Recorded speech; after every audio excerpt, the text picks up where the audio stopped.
5 anni fa Martina va a votare e scopre casualmente che dopo il matrimonio, nelle liste elettorali del suo comune di residenza, è stato aggiunto il cognome del marito al suo nome. Si informa e scopre che questo accade ancora oggi, nel 2025, per rispondere a un decreto regio. Martina così inizia un procedimento giudiziario nei confronti del Ministero dell'Interno per far cancellare dalle liste elettorali il cognome del marito che, in base a una legge del 1967, deve essere aggiunto al nome di ogni donna coniugata o vedova.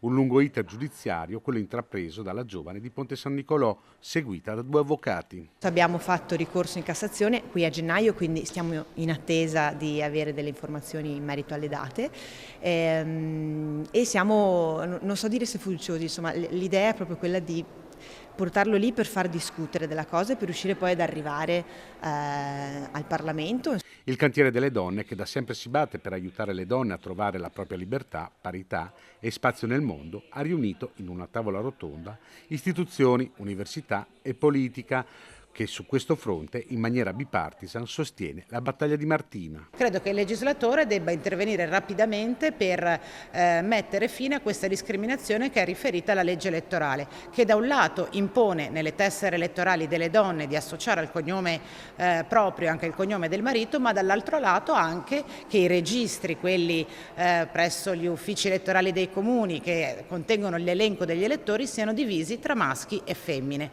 Questi sono due aspetti che riguardano appunto le leggi elettorali e che sono entrambi fonti di discriminazione. Il buon senso di poter lasciare la scelta alla donna, quindi l'ottica del libero arbitrio nella scelta di potersi identificare con il proprio cognome o anche eventualmente di poter aggiungere quello del marito, ma per libera scelta. Nel settembre del 2024 il Ministero dell'Interno ha diramato una circolare interpretativa in materia di tessere elettorali, affermando che il cognome del marito deve essere aggiunto alle tessere elettorali solo ove sia la donna stessa a richiederlo.